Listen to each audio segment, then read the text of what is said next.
السلام علیکم۔ آج ہم عنوان حب الوطنی کے حوالے سے مضمون نویسی کے اصول، طریقہ اور ترتیب سیکھیں گے تاکہ آپ خود اندیکھے عنوان پر مضمون تخلیق کر سکیں۔ مضمون کسے کہتے ہیں؟ کسی مقررہ موضوع پر اپنے خیالات، جذبات، احساسات یا تاثرات کا نثر میں تحریری اظہار مضمون کہلاتا ہے۔ اس میں موضوع کی کوئی قید نہیں ہوتی۔ یہ آپ کا معروضی سوال بھی ہے کہ موضوع کی کوئی قید نہیں ہوتی، کسی بھی موضوع پر مضمون لکھا جا سکتا ہے، اس لیے ہر قسم کے موضوعات پر بے شمار مضامین لکھے جاتے ہیں۔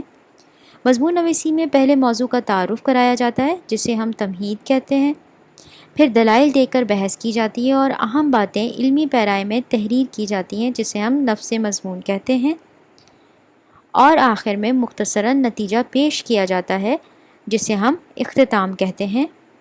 توازن اور تناسب اور نظم و ضبط اس کے اہم تقاضے ہیں۔ توازن، پیراگراف کی تعداد اور ترتیب، یعنی کہ آپ کے پیراگراف ترتیب میں ہوں اور ان میں تسلسل پایا جائے، ایک سے ایک بات نکل رہی ہو، ٹکڑوں میں نہ بٹے ہوئے ہوں۔ سب سے پہلے تمہید دیکھتے ہیں کہ پہلا پیراگراف کیسے لکھنا ہے۔ اس میں ہم عنوان کے معنی بتاتے ہیں۔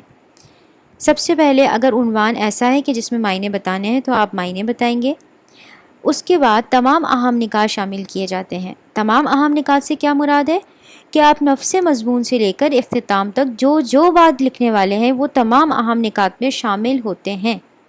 یہ بات ذہن میں رکھیے کہ آپ کے اس پیراگراف میں جو باتیں کہی جاتی ہیں انہی کو پھیلا کر آپ نفس مضمون میں بیان کرتے ہیں، کوئی نئی بات نفس مضمون میں نہیں کرتے۔ ابھی ہم اس کی مشق کریں گے تو آپ سمجھ جائیں گے کہ میرا مطلب اور مقصد کیا ہے۔ اس کی خوبی تسلسل ہے۔ جب آپ اوپر تمام باتیں بیان کر رہے ہیں تو ان کے بیان میں بھی تسلسل کا ہونا، ایک سے ایک بات کا نکلنا بہت ضروری ہے، جس میں آپ کو یہ 3 سوال مدد کریں گے: کیا، کیوں، کیسے۔ اب ان کے مطابق، عنوان کے مطابق ان تمام سوالوں کے جواب دیتے رہیں، آپ کا پہلا پیراگراف ہو جائے گا۔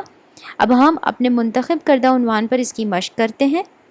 عنوان میں حب الوطنی، عنوان کے معنی کیا ہیں؟ آپ نے بتا دیا کہ حب الوطنی کے معنی وطن سے محبت کے ہیں۔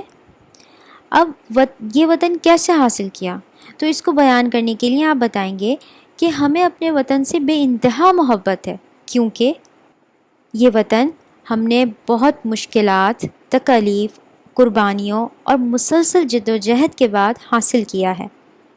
یہاں پر ایک بات کا خیال رکھیں کہ پہلے مشکل آتی ہے، اس مشکل کی وجہ سے ہم تکلیف سہتے ہیں، اس کے بعد قربانی دیتے ہیں۔ ان تین پوائنٹس کی یہی ترتیب رہے گی۔ اکثر بچے قربانیاں پہلے کر دیتے ہیں، پھر تکالیف اور مشکلات۔ اگر بیٹا آپ اس ترتیب کو ذہن میں رکھ لیں تو آپ کے لیے نفس مضمون کی ترتیب بہت آسان ہو جائے گی کہ پہلے آپ بتائیں گے کہ آپ کو کیا، مسلمانوں کو کیا مشکلات پیش آئیں، پھر انہوں نے کیا کیا تکالیف برداشت کی، اور اس کے بعد انہوں نے کیا کیا قربانیاں دیں۔ اس کے بعد یہ وطن کیوں حاصل کیا ہے، تو اس کے جواب میں آپ بتائیں گے کہ مسلمانوں نے یہ کوششیں فقط ایک زمین کا ٹکڑا حاصل کرنے کے لیے نہیں کی، بلکہ ان کی کوششیں ایسی ریاست کے قیام کے لیے تھیں جہاں لوگ ایک کلمہ، ایک عقیدہ اور ایک نظریے کے مطابق زندگی گزار سکیں اور ملت اسلامیہ کے اصولوں کے مطابق ایک مثالی مملکت قائم کر سکیں۔ آپ نے تمام اہم نکات بتا دیے۔ جیسا کہ آپ نے سب سے پہلے بتایا مشکلات، تکالیف اور قربانیاں، تو آپ کا پہلا پیراگراف یہی تمام چیزیں بتائے گا نفس مضمون کا۔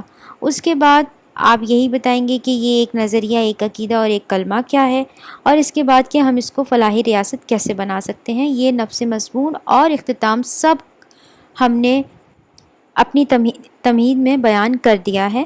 اب ہم نفس مضمون کی طرف آتے ہیں۔ اس میں پہلے دیکھ لیجئے کہ پیراگراف کی تعداد اور ترتیب کیا ہوتی ہے۔ ایک پیراگراف 9 سطور کا ہونا چاہیے۔ ایک صفحے پر 3 پیراگراف آئیں گے۔ ایسا کیوں ہوگا؟ کیونکہ آپ کے بورڈ کی کاپی میں 27 لائنز ہوتی ہیں۔ اگر آپ 9 کو 3 سے ضرب کریں گے تو آپ کے پاس 27 آئیں گے۔ اس طرح سے آپ کے ایک پیج پر 3 پیراگراف اور ایک پیراگراف 9 سطور کا، سطور مطلب لائنز۔ ہر صفحے پر 2 اشعار یا کوئی ایک حوالہ ایک شعر آنا لازمی ہے۔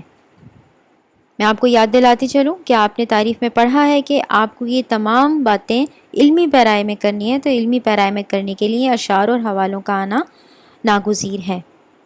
اب ہم نفس مضمون شروع کرتے ہیں کہ سب سے پہلے تاریخ بتائیں گے، کب اور کیسے۔ ان دو سوالات کا جواب دینے کے لیے جب ہم تاریخ بتائیں گے تو تاریخ میں کب سے یہ کوششیں شروع ہوئیں، یہ پریشانیاں تکالیف کا سلسلہ شروع ہوا، تو آپ اپنے چیپٹر پر چلے جائیے۔ پہلی لائن دیکھیں گے کہ اکبر کے دور سے شروع ہو رہی ہیں۔ تو اب ہم اپنے نفس مضمون کی پہلی بات یہی کریں گے کہ یہ عرض پاک ہم نے 10-12 سال کی محنت کے بعد حاصل نہیں کیا، بلکہ اس کے پیچھے کئی 100 سال کی جد و جہد پنہاں ہے۔ اس جد و جہد کی شروعات اکبر کے دور سے ہوتی ہے، اور آپ نے اس پہلے پیراگراف کو استعمال کرتے ہوئے اپنی بات کو مکمل کیا کہ اکبر نے کیا کیا ایسا کہ مسلمانوں کے حقوق چھن گئے، کافروں کو غلبہ حاصل ہو گیا، پھر ہمارے بزرگوں نے کوشش بھی کی تو ناکام رہے، ان کو تکالیف جھیلنی پڑی۔ یہ پھر آپ نے شروع کی 7 سطور کی مدد سے یہ لکھا اور زوال کا شکار ہو گیا، یہاں تک آپ نے بیان کیا، یہ آپ کی 9 سطور میں آ گیا۔ اس کے بعد دوسرا پیراگراف بنا لیجئے۔ جیسا کہ میں نے آپ کو بتایا ہے کہ مضمون کی بنیادی خوبی اور بنیادی جز جو ہے وہ تسلسل ہے، تو آپ کی بات زوال کا شکار سے ختم ہوئی ہے، تو آپ کا دوسرا پیراگراف زوال کے شکار سے ہی شروع ہوگا کہ زوال کا شکار، مغلیہ سلطنت زوال کا شکار ہو گئی تو مسلمانوں کی اصلاح کا بیڑا سلطان ٹیپو نے اٹھایا۔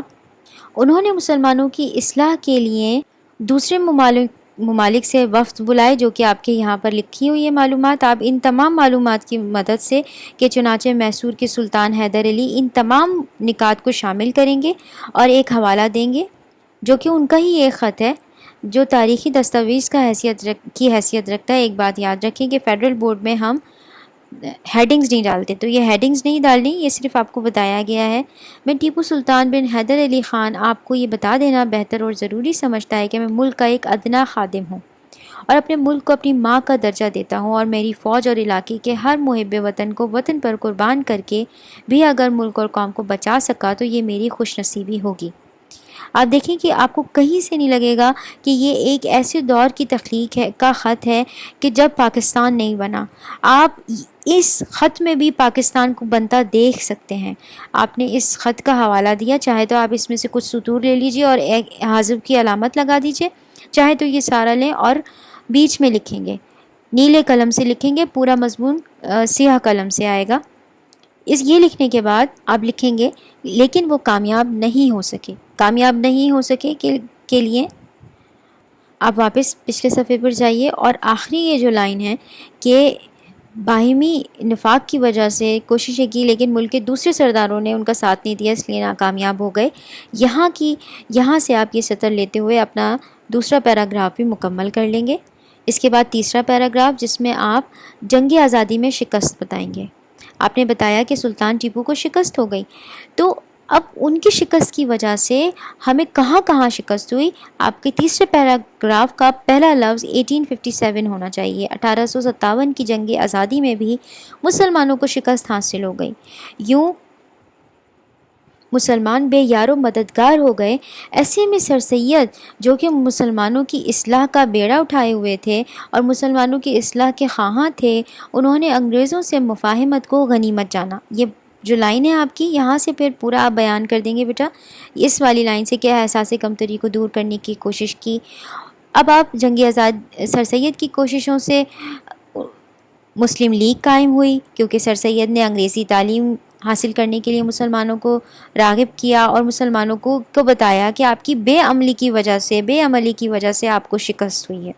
یہاں آپ سبق کاہلی سے حوالہ دے سکتے ہیں، چاہیں تو اوپر والا پیراگراف لیجئے یا نیچے کا شعر لے لیجئے۔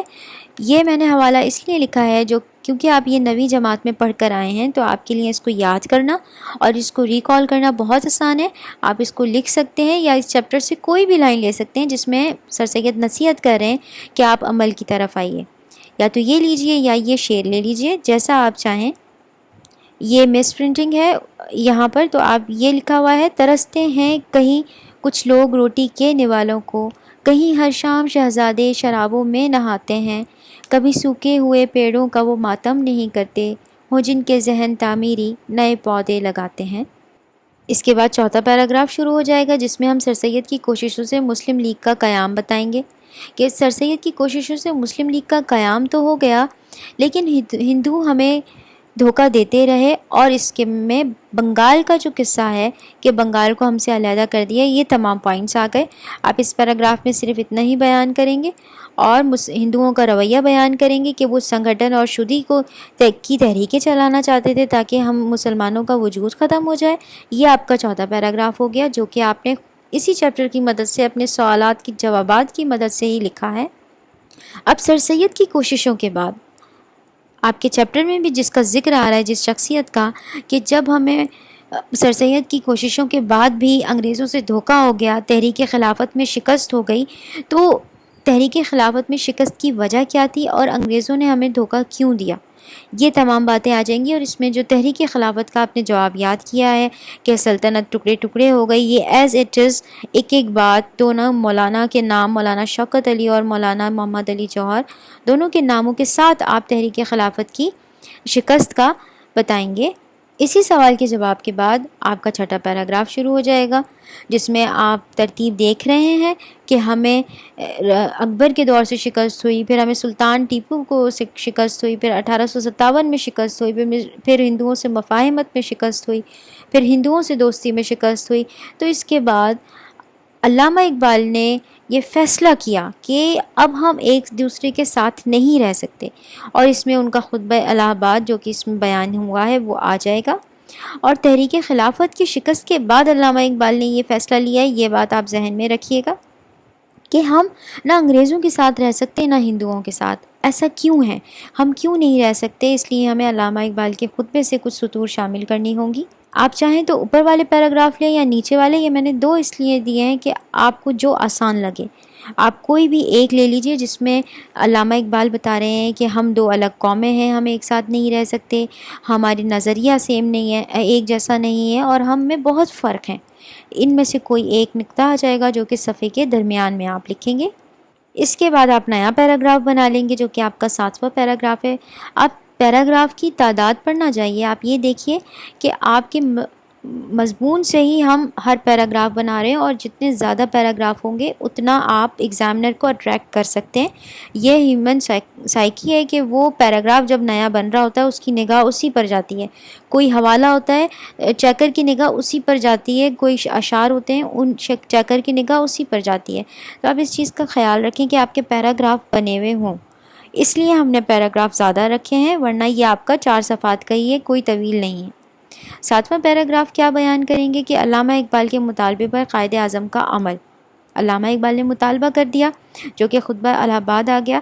اب علامہ اقبال کے خواب کو تعبیر کس نے دی اور عملی جامہ کس نے پہنایا؟ ان کی تجویز کو عملی جامہ قائد اعظم نے پہنایا، اور انہوں نے ان کی تجویز پر عمل کرتے ہوئے 23 مارچ 1940 کو قرارداد پاکستان پیش کی۔